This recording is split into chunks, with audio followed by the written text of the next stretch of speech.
Assalamualaikum warahmatullahi wabarakatuh. Bertemu lagi dengan saya, Dery Septi Effendi, dalam mata pelajaran sejarah peminatan kelas 11 gitu ya. Oke, kali ini kita akan membahas sebuah topik yang sangat populer gitu ya di seluruh dunia, yaitu tentang Perang Dunia Pertama. Oke, jadi materi Perang Dunia Pertama ini sesuai dengan kompetensi dasar yang ada di kelas 11. Kalian bisa baca sendiri ya. Nih, oke. Nah, Perang Dunia Pertama ini mungkin adalah sesuatu hal yang tidak asing buat kalian gitu ya. Perang yang terjadi dari 28 Juli 1914 sampai dengan 11 November 1918 ini adalah salah satu perang global atau perang yang melibatkan banyak negara di seluruh dunia gitu ya. Meskipun awalnya terjadi di Eropa, tapi hampir seluruh dunia merasakan dampaknya karena memang negara-negara di Eropa waktu itu memiliki tanah jajahan yang sangat banyak. Sehingga perang ini akhirnya meluas hampir ke seluruh dunia gitu ya. Oke, kita langsung saja. Nah, ini adalah gambaran atau peta yang memperlihatkan medan pertempuran dari Perang Dunia Pertama gitu ya. Perang Dunia Pertama ini memang banyaknya terjadinya di Eropa dan di wilayah Timur Tengah gitu ya. Tapi memang perang ini bisa dikatakan memang perang dunia gitu ya, karena memang dampaknya ini meluas hampir ke seluruh dunia. Bahkan setelah perang ini terjadi yang namanya Malaise atau kelesuan global, di mana terjadi krisis ekonomi besar-besaran setelah perang ini. Oke, ini adalah gambar yang memperlihatkan tentang kejadian-kejadian yang pernah ada di Perang Dunia Pertama. Nah, ini namanya salah satu gambar tentang Perang Parit. Salah satu teater, bukan teater ya, apa nyebutnya? Salah satu bagian dari Perang Dunia Pertama yang cukup mengerikan gitu ya, karena memang terjadi peperangan di Parit yang sangat kotor, yang sangat tidak sehat waktu itu, bahkan terjadi bertahun-tahun itu antara Jerman dan Perancis. Kemudian ini gambar mengenai armada udara dari Jerman dengan kapal Stuka, pesawat Stuka, bukan kapal ya. Kemudian ini ada persenjataan mitraliur, kemudian ada juga tank, ada juga kapal selam. Yang terkenal waktu itu adalah yang namanya U-boat, yang nanti menyebabkan Amerika Serikat ikut ke dalam Perang Dunia Pertama gitu ya. Jadi ini sedikit gambaran tentang kalian, mungkin kalian udah banyak yang tahu tentang Perang Dunia ini. Jadi kita lanjutkan saja. Oke, ini ada salah satu film nih. Banyak sebenarnya film yang menceritakan tentang Perang Dunia Pertama, tapi kenapa kok saya tampilkan ini? Karena memang ini adalah salah satu film yang paling update, yang paling terbaru tentang Perang Dunia Pertama. Ini menceritakan peristiwa yang terjadi pada tahun 1917, khususnya pada perang yang namanya Perang Parit, gitu ya. Nanti kalian kalau yang penasaran, kalian boleh tonton filmnya ya. Saya akan perlihatkan nih sedikit cuplikan dari film ini. Blake, pick a man, bring your kit. I hoped today might be a good day. Hope is a dangerous thing. You have a brother in the 2nd Battalion. Yes, sir. They're walking into a trap. Your orders are to deliver a message, calling off tomorrow morning's attack. If you fail, it will be a massacre. Let's talk about this for a minute. Why? We've got orders to cross here. That is the German front line. If we're not clever about this, no one will get to your brother. I will.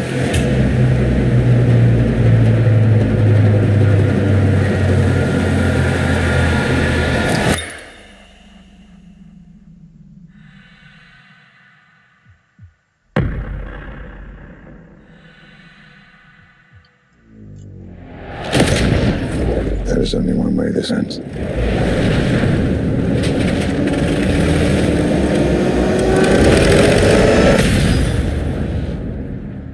Last man standing. I'm going back to see my father. We need to keep moving! Come I'm on! going there, no more to run. We can't possibly make it that way, man! You bloody insane!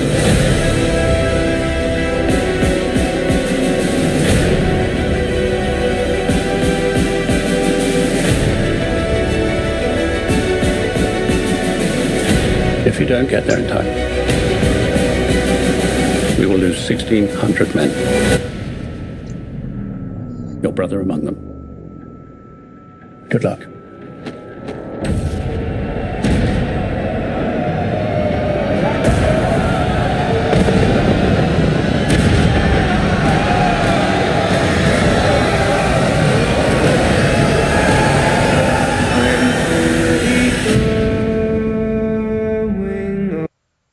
Oke, itulah sedikit cuplikan tadi ya tentang film 1917 gitu ya. Yang mau nonton silakan kalian boleh download ataupun kalian boleh streaming ya. Banyak sekarang di internet ya, boleh kalian cari. Oke. Mungkin kalian sudah mulai bertanya-tanya gitu ya, kenapa sih di tahun 1914 itu bisa dimulai sebuah peperangan besar gitu ya, yang bahkan merugikan hampir seluruh penjuru dunia gitu ya.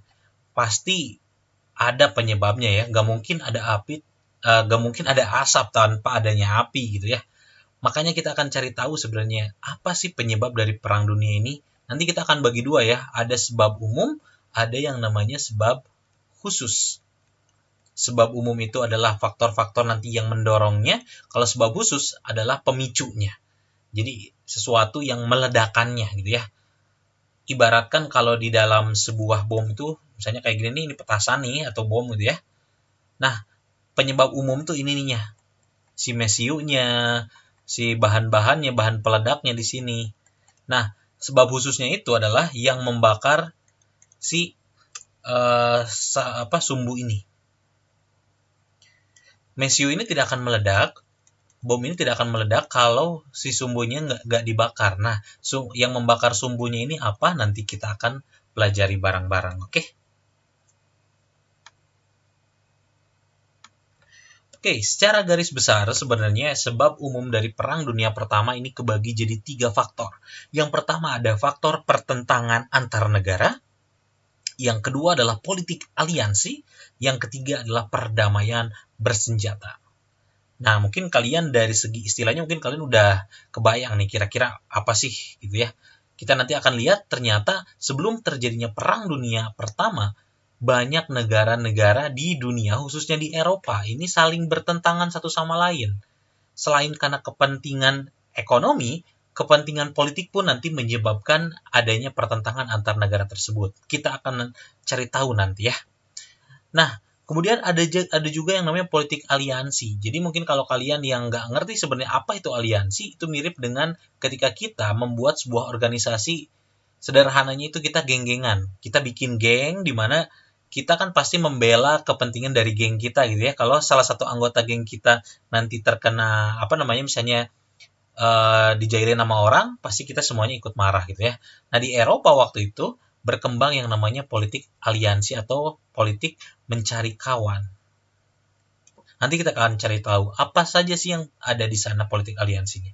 Kemudian ada juga yang namanya perdamaian bersenjata. Jadi negara-negara Eropa waktu itu, khususnya di awal abad ke-20 tahun 1900-an, mereka seolah-olah terlihat damai. Padahal di sisi lain mereka itu diam-diam mereka menyiapkan persenjataan mereka, menyiapkan militer mereka.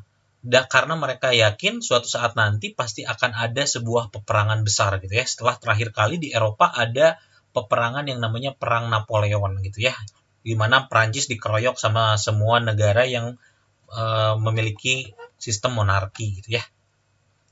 Oke, kita akan coba cari tahu dari poin yang pertama, itu tentang pertentangan antar negara. Oke, kita kalau pengen tahu sebenarnya tentang pertentangan apa saja sih yang terjadi di Eropa waktu itu, kita harus tahu dulu peta politik sebelum Perang Dunia I di Eropa.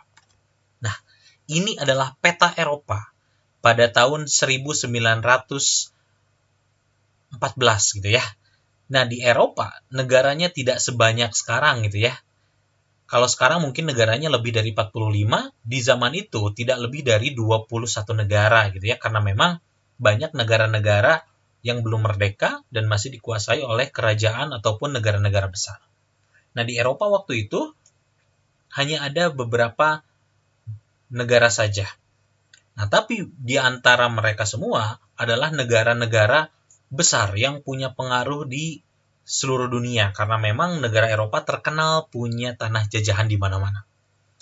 Kita di abad ke-20 ini ada Inggris atau Britania Raya, ada juga Prancis, ada juga Jerman, ada juga Italia, ada juga Austria-Hongaria. Mungkin kalian agak asing gitu ya mendengar kok Austria-Hongaria. Nah, dulu Austria dan Hongaria pernah menjadi satu negara. Kemudian ada Kekaisaran Rusia, ada Turki Utsmani atau Ottoman, dan ada juga yang tak kalah penting meskipun dia kecil tapi nanti dialah yang mematik terjadinya Perang Dunia Pertama, yaitu Serbia. Oke, mungkin kalian sekarang udah mulai penasaran nih, apa sih sebenarnya kontribusi negara-negara ini dalam terjadinya Perang Dunia Pertama gitu ya. Tapi sebelum kita bahas satu persatu tentang latar belakang negara-negara ini hingga nanti terjadinya Perang Dunia Pertama, kita akan kasih tahu dulu bahwa ada negara besar yang nggak ikut perang di sini, yaitu Spanyol. Di sini Spanyol dia nggak ikut karena memang Spanyol sedang sibuk dengan urusan dalam negerinya, itu sedang terjadi perang saudara setelah jatuhnya Ratu Isabella gitu ya. Jadi nanti kalian kalau ada yang nanya kenapa Spanyol kok nggak ikutan gitu ya, yang lain pada perang, ini enggak. Karena Spanyol terlalu sibuk mengurus urusannya sendiri, jadi mereka nggak perang dengan negara lain pun mereka di dalam negeri udah perang. Oke, kita mulai dengan negara yang pertama gitu ya. Negara yang digadang-gadang sebagai negara yang terkuat gitu ya. Oke. Britania Raya atau yang kita kenal sebagai Inggris saat itu dipimpin oleh seorang raja yang cukup kuat. Ia bernama George kelima. Dia adalah keturunan dari Ratu Victoria, di mana Ratu Victoria ini terkenal punya cucu-cucu yang menjadi raja di hampir seluruh negara Eropa gitu ya. Nanti kita akan mengenal bahwa George ini punya saudara Wilhelm kedua dan juga Tsar Nicholas II. Yang satu raja Jerman, yang satu raja Rusia. Nah, inilah wilayah dari Kekaisaran Britania Raya. Ini wilayah inti ya, belum termasuk dalam jajahan. Negara Britania Raya yang kita kenal itu terdiri dari 5 negara saat itu. Ada Skotlandia, ada Inggris atau England, ada Wales, ada Irlandia Utara, dan juga ada Irlandia. Nah, waktu itu salah satu dari wilayah negara ini ingin memisahkan diri, yaitu Irlandia gitu ya. Dan sekarang memang sudah memisahkan diri menjadi Republik Irlandia. Jadi George kelima meskipun punya jajahan yang sangat banyak, tapi di dalam negerinya dia harus menghadapi pemberontakan dari orang-orang Irlandia karena mereka menganggap memiliki aliran agama yang berbeda. Jika negara-negara Britania yang lain menganut Kristen Anglikan, Irlandia mereka menganut Katolik Roma gitu ya. Jadi beda sendiri. Oke, Raja George ini berasal dari House of Windsor atau dinasti yang sama dengan Ratu Elizabeth II yang sampai sekarang masih memimpin Inggris gitu ya, memimpin Britania. Nah, Inggris ini punya sebuah moto gitu ya, Britannia rule the wave. Jadi Britania ini adalah negara yang menguasai lautan. Artinya ini bukan cuma omong kosong ya, karena Britania Raya ternyata adalah negara yang paling ditakuti ketika bertemu di lautan. Angkatan Laut Inggris adalah angkatan laut terkuat di dunia. Bahkan saking kuatnya mereka merupakan kekaisaran terbesar di dunia, bahkan sampai saat ini.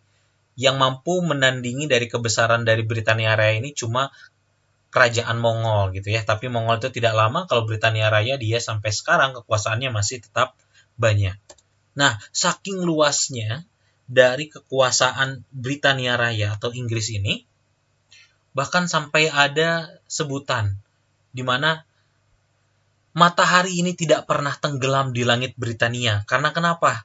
Dari ujung timur sampai dengan ujung barat bumi, di sana ada yang namanya koloni ataupun jajahan dari Inggris atau Britania Raya. Kita lihat ada Australia, Selandia Baru, Papua Nugini, ada Malaysia, ada Singapura, ada Brunei, ada India, kemudian ada Burma, kemudian ada Pakistan, ada Yaman, Oman, Irak, kemudian Israel, Palestina, dari Mesir sampai dengan Afrika Selatan, bahkan sampai Kanada, mungkin sebelumnya ada juga Amerika Serikat.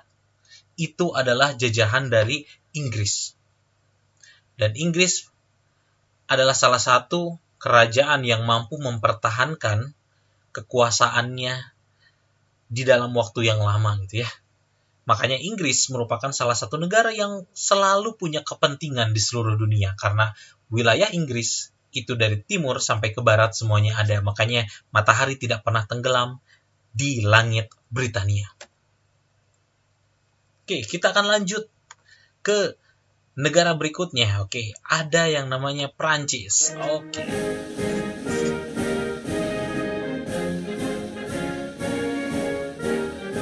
Oke, negara yang terkenal dengan semboyan liberté, égalité, dan fraternité. Ini adalah sebuah negara republik yang muncul setelah Revolusi Prancis. Nah, kali ini Prancis di abad ke-20, sekitar tahun 1914, dipimpin oleh seorang presiden yang bernama Raymond Poincaré. Oke, ini wilayah Prancis. Nah, dia berasal dari sebuah partai yang bernama Partai ARD atau Democratic Republican Alliance. Prancis pada masa Raymond Poincaré ini adalah sebuah negara yang sedang memperbaiki citranya.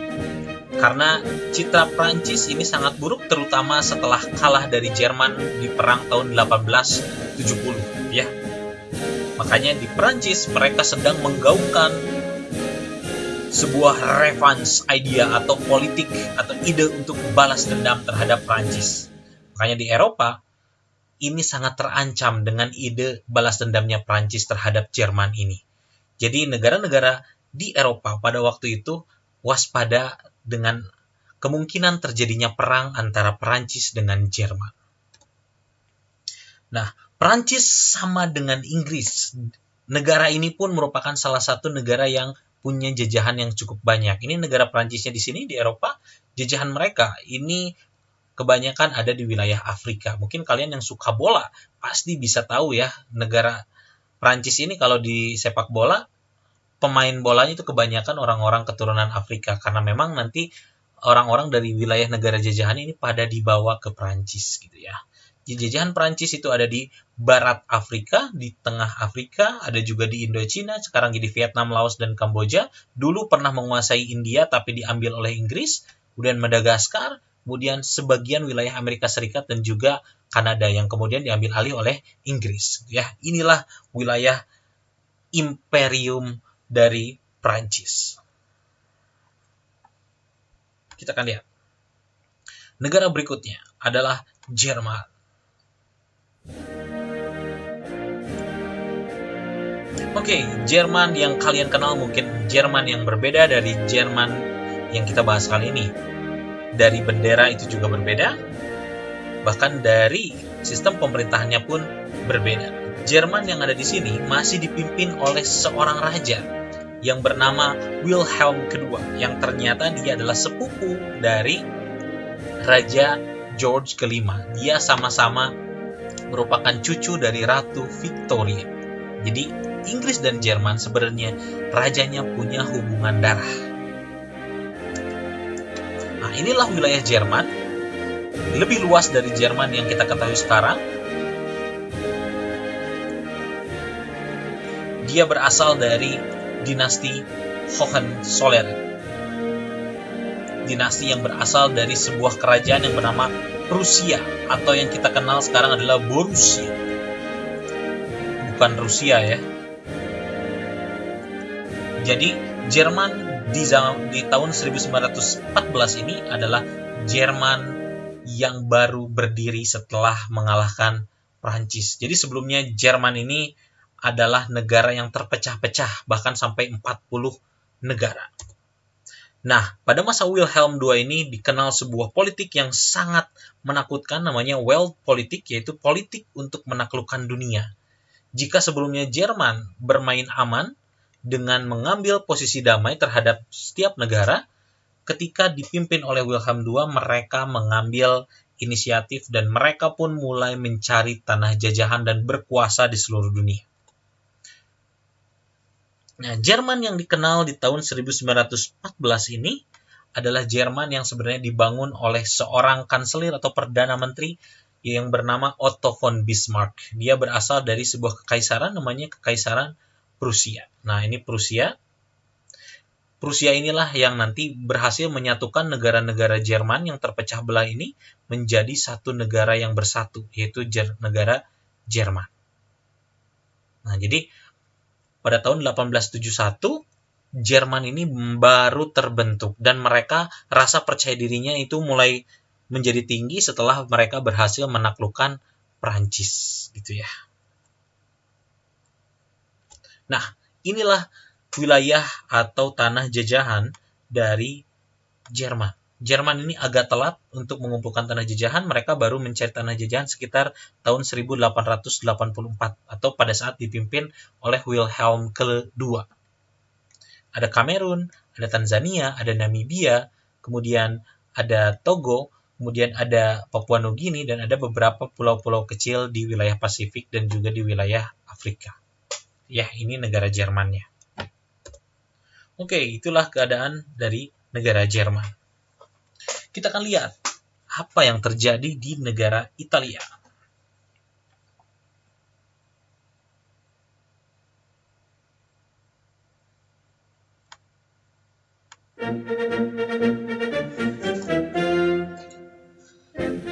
Oke, Italia sama halnya dengan Jerman. Italia pun merupakan negara yang baru saja bersatu setelah sebelumnya mereka terpecah-pecah sampai dengan 10 negara. Italia pada saat itu dipimpin oleh seorang raja yang bernama Vittor Emmanuel II. Ini wilayah Italianya. Dia berasal dari sebuah kerajaan yang bernama Kerajaan Sardinia. Dari pulau ini nih. Nah, Italia, ketika mereka mampu bersatu, mereka menggaungkan sebuah ide yang bernama Italia Irredenta, yaitu sebuah ide untuk mempersatukan negara-negara yang berbahasa Italia dan memerdekakannya. Ada beberapa wilayah dari Italia yang belum bisa dimerdekakan. Di antaranya adalah Savoy, Nice, Korsika, Tunisia. Semuanya dikuasai Prancis. Ada Trentino, ada Trieste, Dalmatia, Venesia dikuasai Austria, dan Malta dikuasai oleh Inggris. Maka dari itu, Italia mempunyai kewajiban untuk membebaskan wilayah-wilayah yang berbahasa Italia tersebut agar mereka bisa bergabung dengan kerajaan Italia. Nah, ini adalah peta yang menggambarkan wilayah-wilayah Italia yang masih dikuasai oleh negara asing. Korsika, Nice, Savoy, Lazine, kemudian ada Trieste, Venesia, kemudian ada Dalmatia. Ini adalah wilayah-wilayah yang menjadi target Italia. Italia akan melakukan apapun untuk bisa mengembalikan wilayah-wilayah tersebut agar menjadi wilayah Italia seutuhnya. Ini adalah peta wilayah jajahan dari Italia. Italia merupakan salah satu negara yang telat untuk memulai penjelajahan ke dunia timur ataupun mencari tanah jajahan.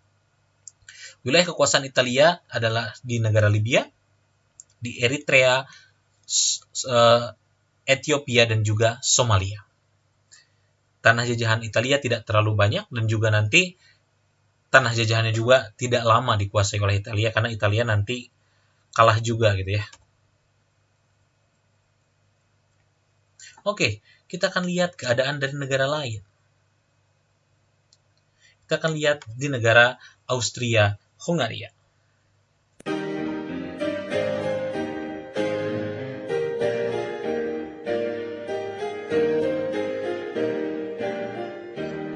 Oke, nama negara ini adalah Austria-Hungaria.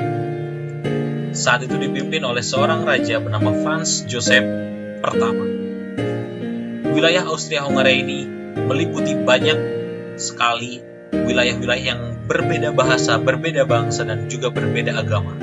Makanya negara ini merupakan negara yang sangat multicultural. Raja Franz Joseph I ini berasal dari sebuah dinasti yang bernama dinasti Habsburg. Jadi perlu diketahui juga bahwa Austria-Hungaria ini adalah hasil penggabungan dua monarki, yaitu monarki Austria dengan dinasti Habsburg dan juga Hungaria dengan dinasti Magyar. Nah, dua kerajaan ini memutuskan untuk bersatu setelah Austria merasa bahwa kekuatannya sudah sangat jauh melemah setelah kalah dari Rusia.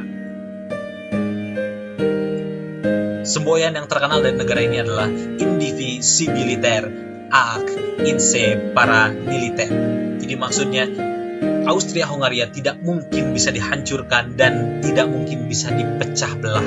Meskipun nanti kita akan lihat kerajaan ini adalah salah satu kerajaan yang hilang setelah Perang Dunia Pertama.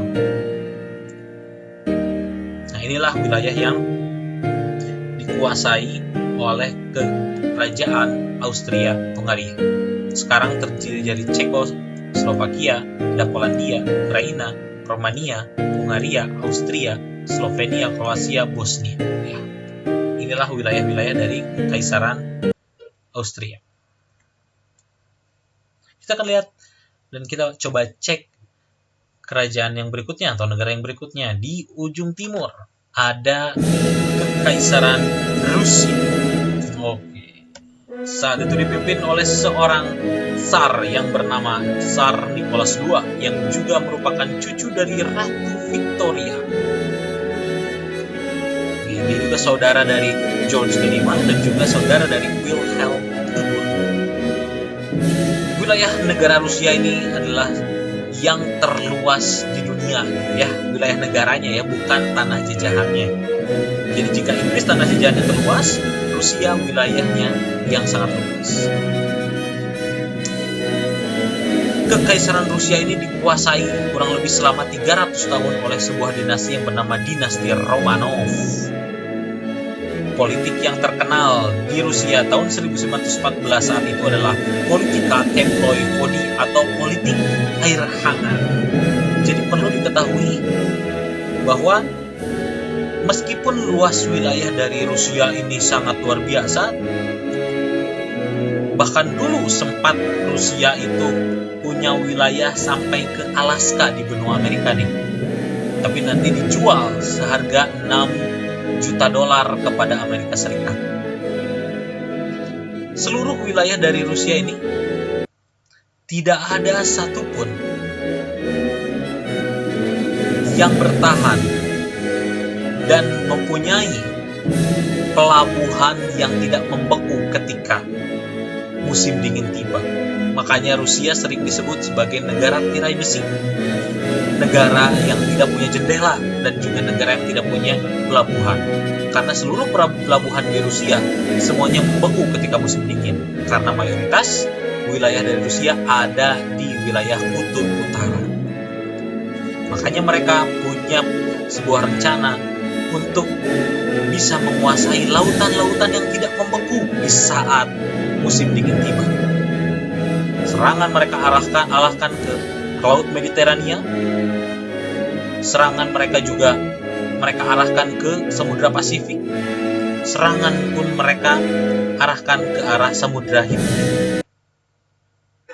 Dan inilah nanti yang akan membuat Rusia memiliki banyak sekali kepentingan di dunia internasional.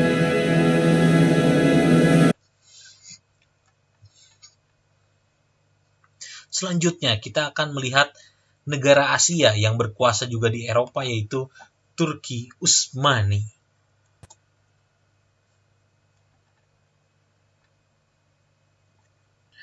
Turki Utsmani atau yang dikenal dengan Ottoman saat itu dipimpin oleh seorang sultan yang bernama Mehmed V. Wilayah Turki sudah jauh menyusut dari sejak puncak kejayaannya. wilayah Turki saat itu hanya meliputi wilayah negara Turki sekarang, ditambah dengan Suriah, ditambah dengan Lebanon, Israel, Palestina, dan juga Irak, dan juga Yordania. Wilayah ini sudah jauh menyusut. Hal ini terjadi karena Turki sedang mengalami penurunan yang sangat ekstrim, disebabkan oleh raja-raja yang tidak cakap, dan juga kebiasaan hidup bermewah-mewahan dari para sultan, dan juga korupsi dari pegawai-pegawai pemerintahnya. Raja Mehmed kelima ini berasal dari dinasti Utsmaniyah.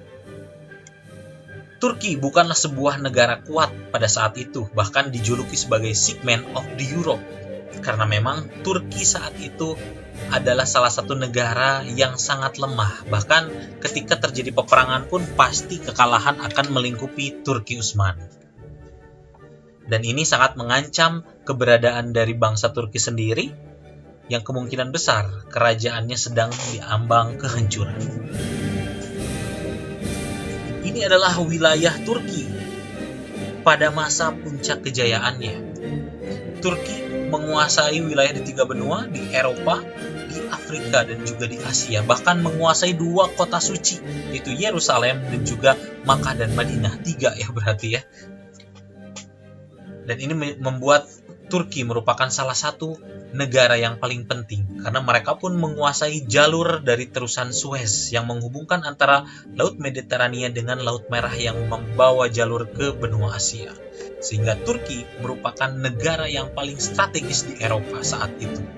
Namun karena ketidakcakapan para pemimpinnya, Turki lambat laun menjadi negara pesakit.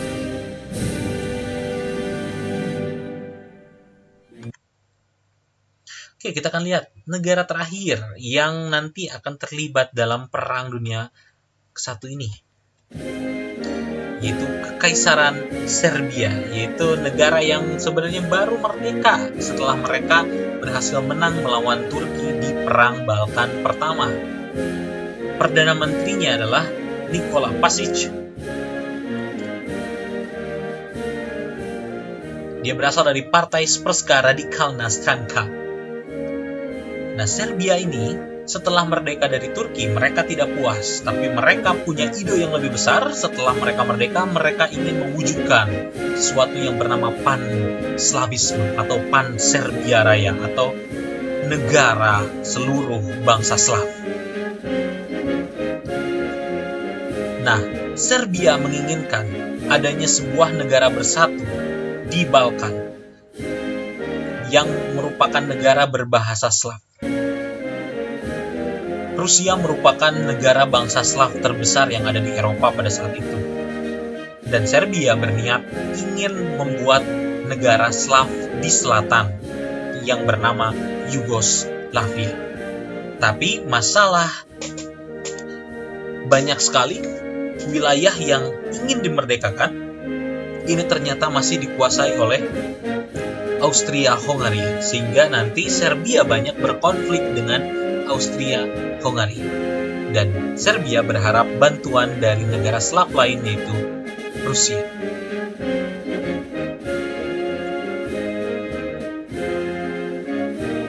Oke, itulah latar belakang dari negara-negara yang ada di Eropa pada saat itu. Sekarang kita akan mulai lihat sebenarnya konflik apa saja sih yang terjadi di antara negara-negara ini gitu ya, yang nanti justru malah meruncingkan dan justru malah nanti menjadi sesuatu yang mempercepat terjadinya perang besar di Eropa. Oke, yang pertama kita akan mencari tahu apa yang terjadi antara Inggris dan juga Prancis. Oke,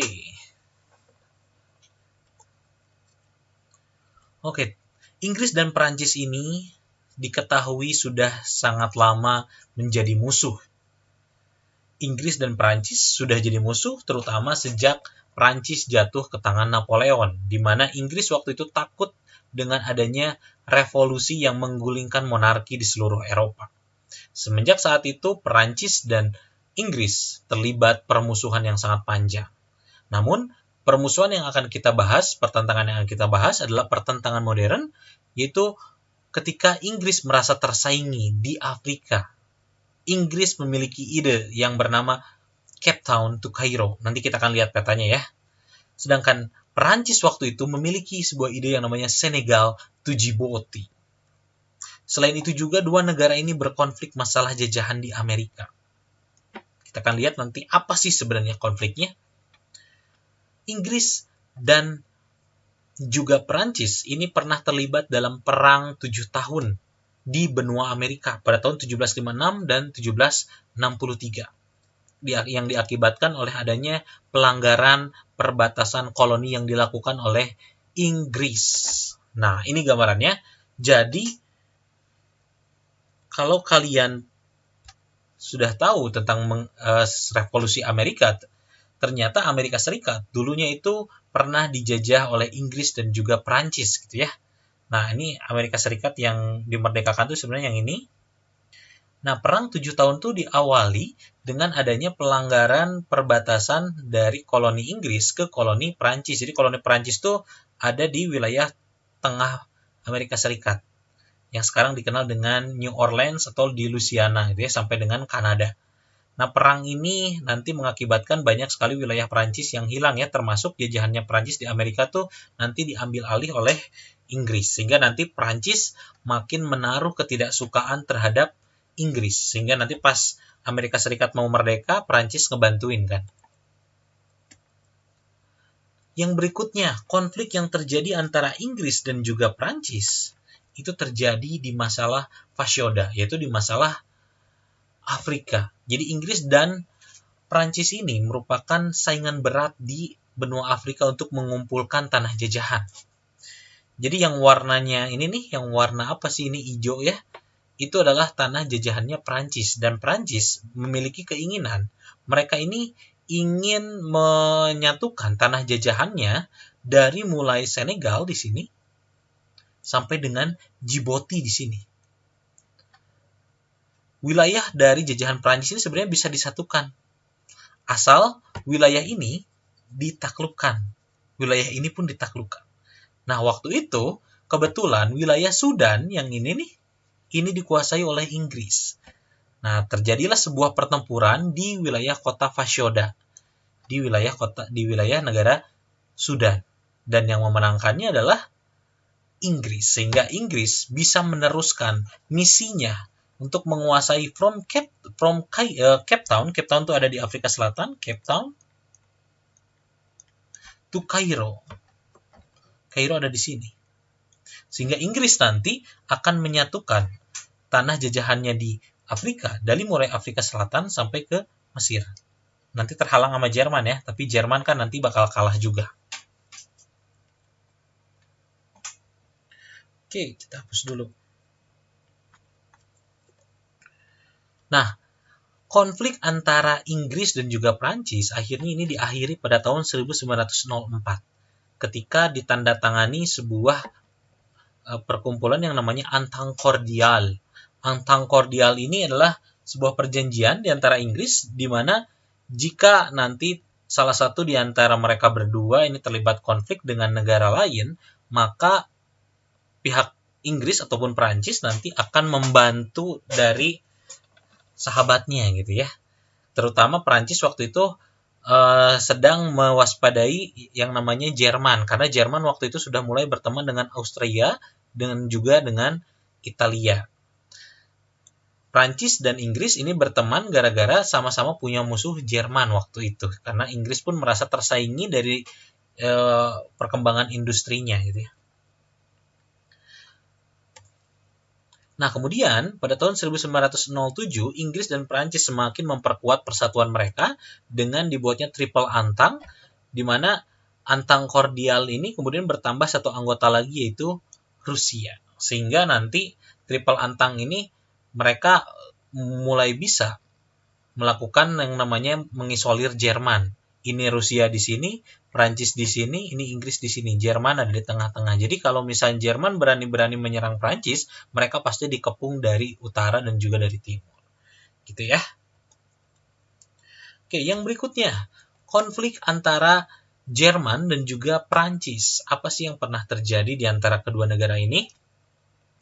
Nah, Ternyata dulu sebelum negara Jerman terbentuk, ketika masih bernama Prusia, pernah terjadi antara Perancis dan Prusia ini peperangan gitu ya, pada tahun 1870 sampai 1871, di mana dimenangkan oleh Jerman, sehingga membuat Jerman makin sombong dan mereka makin merasa oke, saya sudah punya kekuatan, negara sekuat Perancis itu bisa dikalahkan gitu ya. Hasil dari peperangan tersebut ditandatangani dalam perjanjian Frankfurt, di mana Alsace-Lorraine yang wilayah dari Prancis ada di sini, itu diambil oleh Jerman. Sehingga nanti ini yang membuat Prancis ini punya perasaan ingin membalas dendam kepada Jerman karena ada wilayah yang diambil. Selain itu juga dia harus membayar 5 miliar franc. Nah, ini adalah wilayah Alsace-Lorraine. Di perbatasan antara Jerman dan juga Prancis itu diambil oleh Jerman. Nah, pada saat itu setelah kekalahan dalam perang Prancis-Prusia tersebut, Prancis bukan lagi negara besar, kemudian di dalam negerinya terjadi pemberontakan komune dan muncul revenge idea. Jadi Prancis itu sebagai negara yang kalah, image-nya jadi jatuh, pemerintahannya juga jatuh. Nah, Jerman waktu itu akhirnya menjadi negara bersatu setelah bertahun-tahun terpecah menjadi 40 negara. Akhirnya mereka menjadi negara besar dan mereka menganggap bahwa Prancis berhasil mereka jinakan, sehingga perkembangan dari Jerman berikutnya ini bisa lebih lancar karena pengganggu terbesarnya yang ada di sebelah barat ini sudah berhasil ditaklukkan. Oke, yang berikutnya konflik antara Inggris dan juga Jerman. Diawali dengan adanya proteksionisme, yaitu kebijakan ekonomi Jerman yang tidak menutup akses ekspor barang-barang dari Inggris ke Jerman gitu ya, sehingga menyebabkan Inggris itu kehilangan pasarnya karena Jerman itu salah satu pasar yang sangat besar untuk industrinya Inggris. Jadi Inggris itu paling nggak suka kalau tersaingi dari bidang industri. Selain itu, Inggris juga paling nggak suka ketika Jerman mulai masuk ke Afrika, ikut campur gitu ya, sehingga mereka merasa tersaingi juga. Di sisi lain juga, ketika ada pemberontakan di Afrika Selatan, Jerman justru malah membela pemberontak, yaitu bangsa Boer yang ada di Afrika Selatan. Kemudian selain itu juga, Jerman membuat Inggris marah gara-gara mereka, Jerman ini mendekati Turki dan membantu Turki untuk membuat jalur kereta api dari Ankara ke Baghdad. Dan itu mengancam keberadaan Inggris di wilayah Kuwait waktu itu. Kemudian, Jerman juga seolah-olah ingin menyaingi Inggris di bidang angkatan laut, sehingga Inggris menganggap ini adalah ancaman yang serius. Nah, tapi Jerman meskipun dia berusaha menyaingi Inggris, Jerman ini sebenarnya menjadi penengah dan antara konflik antara Inggris dan juga Prancis. Nah, kita lihat ya. Jadi sebenarnya konflik antara Inggris dan Jerman ini gara-gara Jerman berusaha untuk menyaingi Inggris dan Inggris tidak suka akan hal tersebut. Dan konflik antara Inggris dan Rusia. Seperti kita ketahui, Rusia memiliki sebuah program politik yang namanya politik air hangat, mencari pelabuhan-pelabuhan yang tidak membeku ketika musim dingin. Karena memang seluruh wilayah dari Rusia ini kalau musim dingin semuanya membeku, jadi kapal-kapal tidak bisa berlabuh di pelabuhannya Rusia. Nah, Inggris waktu itu punya wilayah hampir di seluruh wilayah di Mediterania, dia merasa terancam oleh Rusia. Di India juga dia merasa terancam, di China juga merasa terancam. Oleh karena itu terjadi pada saat Perang Crimea, Inggris itu memihak Turki. Kemudian ketika di Perang Rusia dan Turki, Inggris pun memihak Turki, meskipun Turki waktu itu kalah ya, dan harus menerima bahwa Serbia, Montenegro, Albania, Yunani, Bulgaria, kemudian Romania itu harus merdeka, gitu ya.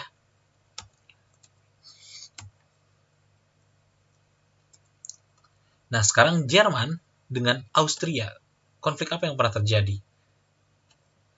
Nah, jadi sebenarnya Austria dan Jerman ini sebenarnya bersaudara karena mereka ini adalah dua negara yang berbahasa Jermanik. Nah, karena dua-duanya berbahasa Jermanik, dua-duanya ini saling mengklaim bahwa Austria, misalnya dia mengklaim, saya adalah pemimpin dari bangsa Jerman. Nah, Jerman pun dia bilang, saya adalah pemimpin dari bangsa Jermanik juga, gitu. Makanya Inggris menganggap bahwa Austria itu hambatan untuk terbentuknya Jerman bersatu, karena Austria itu sebelumnya menolak adanya negara Jerman karena menganggap bahwa negara Jerman itu harusnya dia yang mimpin, gitu, Austria. Nah, disebutnya adalah ketua Deutsche Bund. Nah, tapi karena waktu itu Jerman juga punya strategi di bawah Otto von Bismarck, dia ini akhirnya mau mendukung Austria. Jadi istilahnya buat ngasih permohonan maaf gitu ya, setelah mereka berhasil mendirikan negara Jerman bersatu, Austria dibantuin oleh Jerman di Kongres Berlin tahun 1878 soal Balkan. Jadi Austria waktu itu kalah lawan Rusia dan kehilangan beberapa wilayah, tapi berdasarkan Kongres Berlin, akhirnya wilayah tersebut nggak jadi diambil oleh Rusia dan akhirnya diambil lagi oleh Austria-Hongaria. Wilayah tersebut adalah Bosnia-Herzegovina. Dan akhirnya itu membuat Austria akhirnya luluh dan melupakan dendam terhadap Jerman, akhirnya bergabung ke dalam TUI-Bond pada tahun 1879 dengan Jerman. Dan mereka berdua berjanji jika ada yang menyerang di antara mereka berdua, maka keduanya akan saling bantu. Dan kemudian gabung ke Triple Aliansi pada tahun 1882 bersama Italia. Nah, Jerman dan Austria ini sempat terlibat konflik masalah Schleswig dan juga Holstein, yang dimana dimenangkan oleh Jerman atau Prusia. Di dalam perdamaian Praha waktu itu ditandatangani bahwa Deutsche Bund itu bubar dan dibentuknya negara Jerman gitu ya. Ada Jerman Utara, ada Jerman Selatan, dan akhirnya disatuin sama Prusia waktu itu. Dan Austria ini mereka nggak dapat apa-apa, sehingga nanti Austria dia gabung dengan Hongaria. Kemudian konflik yang terjadi antara Jerman dan juga Rusia. Ini gara-gara Kongres Berlin. Kita lihat ya, gara-gara Kongres Berlin, Rusia ini merasa dirugikan karena dia harusnya udah dapat Bosnia nih yang di sini dan daerah-daerah yang di sini, malah dimerdekain kan di Kongres Berlin. Harusnya dia sudah mempunyai politik air hangat, itu harusnya sudah tercapai, tapi gara-gara Jerman ini dia nggak jadi. Jadi Rusia ngambek ke Jerman. Nah, tapi Jerman waktu itu akhirnya ngajak ketemuan lagi, minta baikan dengan Reinsurance Treaty pada tahun 1887, di mana Jerman ngasih bantuan ekonomi untuk membangun industri dari Rusia itu sendiri. Karena Rusia waktu itu masih menjadi negara agraris dan negara yang belum tersentuh oleh revolusi industri. Nah, hasil dari kesepakatannya setelah dapat bantuan, akhirnya Rusia itu berjanji tidak akan ikut campur kalau Jerman sama Perancis itu perang. Oke ya. Nah, tapi Rusia juga sebenarnya tidak suka ketika Jerman ini membantu Turki, terutama dari bidang ekonomi, militer, dan juga infrastruktur. Karena memang Turki ini adalah saingan berat juga buat Rusia, agar Rusia bisa menembus Laut Mediterania ke sini. Jadi Rusia itu akan bisa mewujudkan politik air hangat kalau Turki bisa dikalahkan, tapi ini sama Jerman malah dibantuin, makanya mereka ngambek juga. Gitu ya.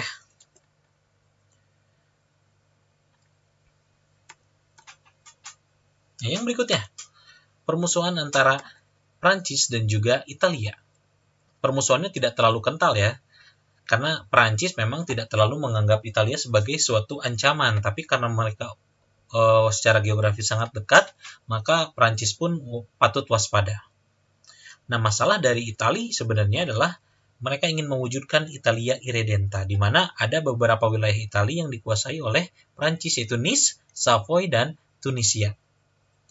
Apalagi Italia sangat marah ketika Prancis ini menguasai Tunisia yang ada di sini nih. Jadi seolah-olah Italia ini kayak dikelilingin oleh wilayahnya Prancis, dan itu menjadi ancaman buat Italia gitu ya.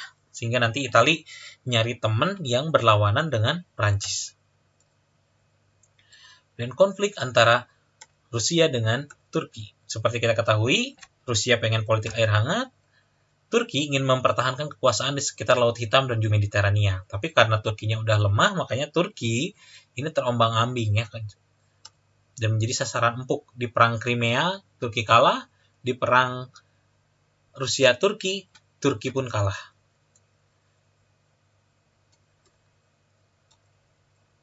Nah, konflik antara Austria-Hongaria dan juga Serbia.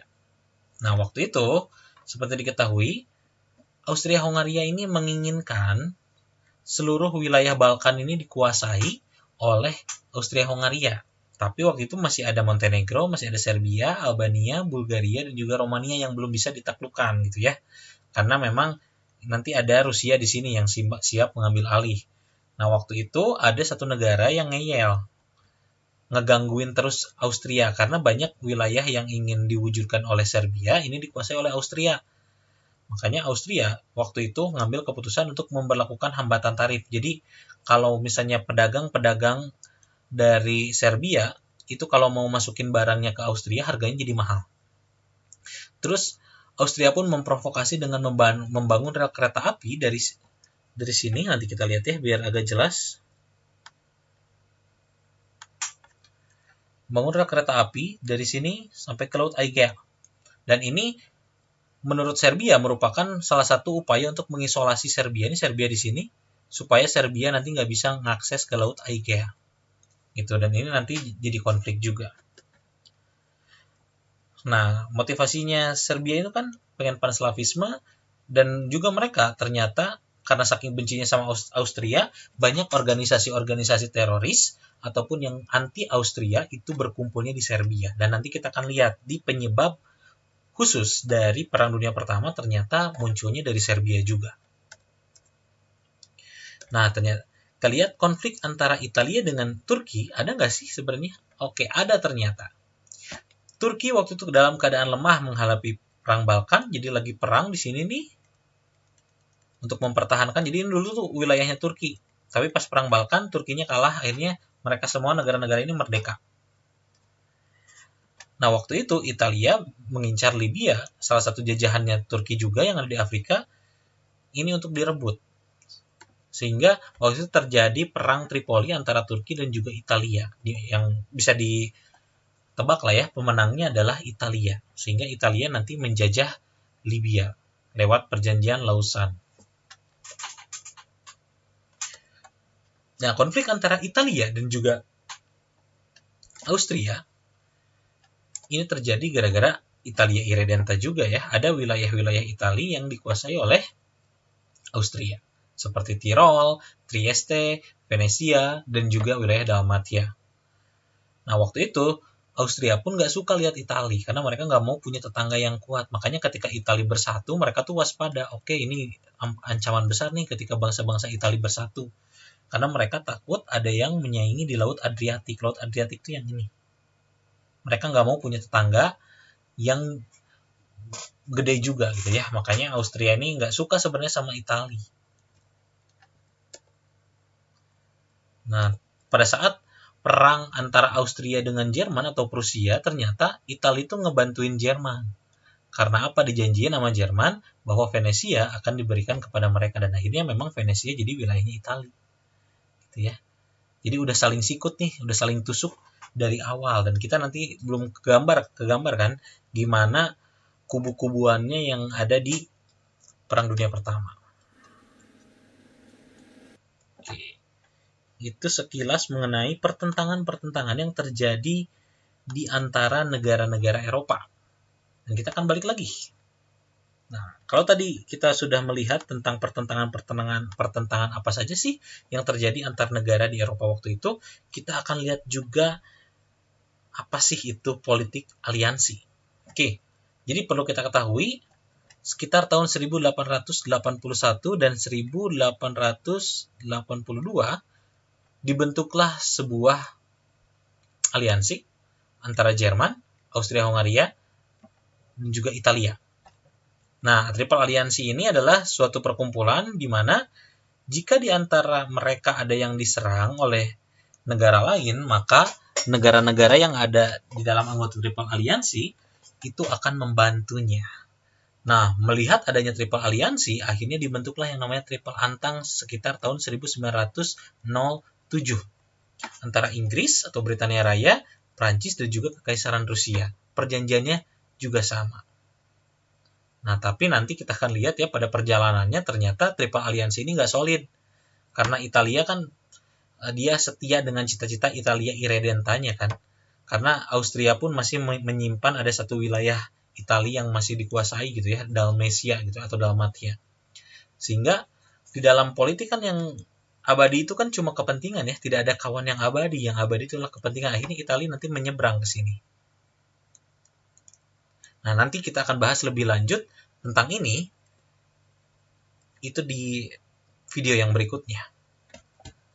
Ya, pokoknya setidaknya kita bisa melihat ternyata awal dari konflik besar ini ada di Triple Alliance dan juga Triple Entente, di mana yang nanti Triple Alliance berkembang menjadi blok sentral dan Triple Entente nanti berkembang menjadi blok sekutu, di mana nanti banyak juga negara-negara lain terlibat gitu ya.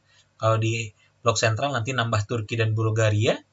Kalau di blok sekutu nanti ada Italia, ada Amerika Serikat, ada Serbia, ada Belgia, ada Yunani, kemudian ada Romania, ada Portugal, ada Jepang, dan juga ada Montenegro. Ditambah dengan negara-negara jajahan Prancis, Inggris, dan wilayah Turki dan juga Austria yang ingin merdeka. Jadi mereka semua kerjasama buat melawan blok sentral ini. Oke, pokoknya nanti perangnya awalnya cuma satu, tapi jadi banyakan. Nah, kita akan lihat juga nih. Nah, perdamaian bersenjata ini ibaratkan kalau zaman dulu tuh ada semboyannya Civic, Pacem, Parabellum. Jika ingin damai, bersiaplah untuk berperang. Jadi negara-negara Eropa waktu itu, meskipun mereka pada damai, tapi mereka udah siap-siap melatih tentara mereka, mengupgrade senjata-senjata mereka, teknologi militer mereka, sehingga nanti ketika datangnya perang, mereka udah siap. Nah, ini antara Inggris, antara Prancis, ini Rusia, ini Amerika Serikat. Nanti Amerika Serikat ikutan karena Jerman nanti nyerang kapal penumpang dari orang-orang Amerika Serikat. Nah, ini Jerman, ini Austria-Hungaria, ini Italia, ini Rusia, dan juga ini Bulgaria. Gitu ya. Itu secara singkatnya sih ya. Dan teknologi persenjataan pun nanti ikut menyumbang terjadinya Perang Dunia Pertama ini, di mana mulai muncul teknologi kapal selam, kemudian ini cikal bakal dari pesawat pengebom, kemudian gas beracun, kemudian tank, kemudian ada Maxim ataupun ini mitraliur, ada juga pesawat Fokker, dan juga ada Big Bertha. Penemuan dari senjata-senjata ini ternyata juga ikut membawa atau mempercepat terjadinya Perang Dunia Pertama. Nah, kita tadi sudah belajar kan tentang sebab umum dari Perang Dunia I.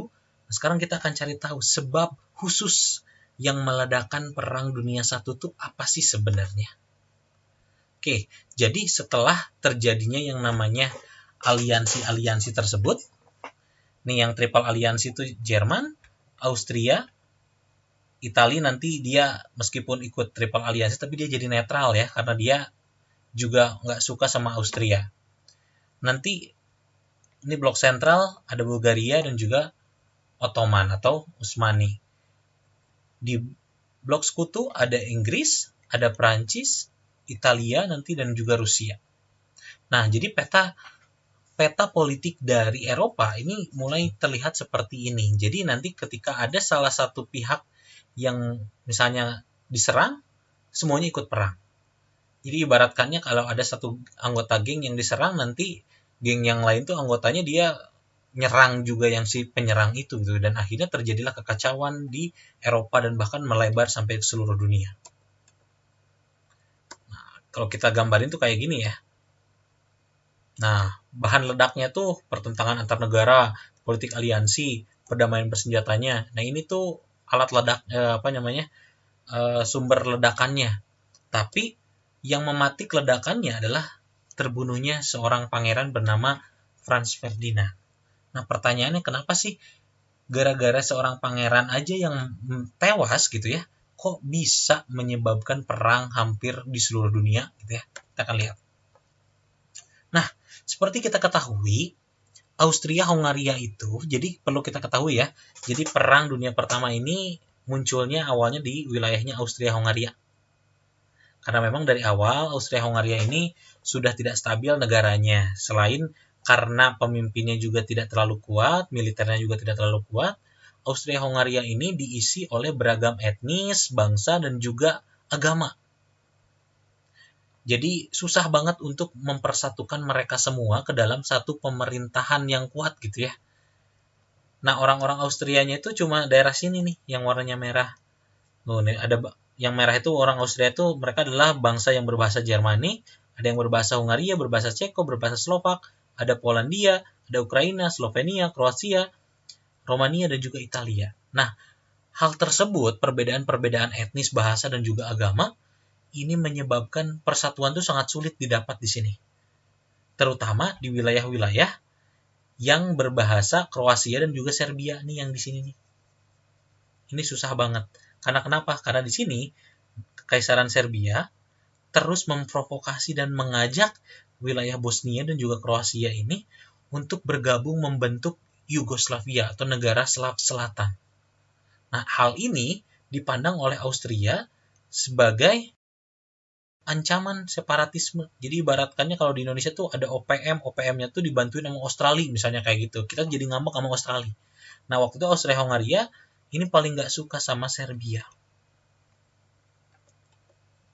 Nah, Perang Dunia Pertama ini ternyata dimulai oleh seorang pemuda berusia 19 tahun. Bayangin, baru lulus SMA kalau kita zaman sekarang ya. Dia bernama Gavrilo Princip. Dia adalah orang Bosnia, tapi keturunan Serbia. Nah, apa sih yang dia lakukan sehingga bisa terjadi perang besar waktu itu? Jadi, pada tanggal 28 Juni 1914, ketika seorang pangeran yang bernama Franz Ferdinand, dia adalah calon pengganti dari Franz Joseph I sebagai Raja Austria-Hongaria, dia ini sedang melakukan sebuah parade. Dia datang ke kota Sarajevo, ibu kota Bosnia, untuk mengecek persiapan militer dan juga meresmikan sebuah rumah sakit. Nah, di tengah parade tersebut, tiba-tiba muncullah seorang pemuda bernama Gavrilo Princip yang merupakan anggota sebuah organisasi teroris kalau Austria itu nyebutnya ya, namanya adalah The Black Hand. Black Hand. Dan dia adalah salah satu anggota cabang Bosnianya ya, namanya Young Bosnia.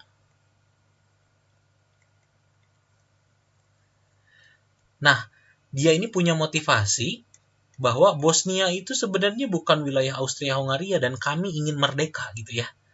Nah, gimana caranya untuk merdeka? Ya dia dengan cara membuat kekacauan, dengan cara membunuh pangeran atau calon raja dari Austria-Hongaria tersebut.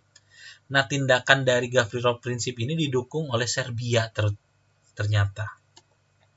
Nah, waktu itu Franz Ferdinand dengan istrinya Sophie Šotek ini tertembak dalam jarak dekat oleh Gavrilo Princip. Ini ceritanya kayak gini. 7 young Bosnian Serbs, who were part of the nationalist Black Hand, planned to assassinate Franz Ferdinand, heir to the throne of Austria-Hungary. The first attempt failed when a bomb was thrown at his car.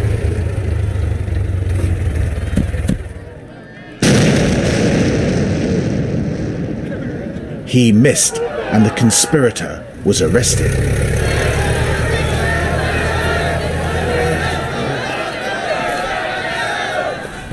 As the car carrying the Archduke went down an alternate route, Gavrilo Princip happened to be there.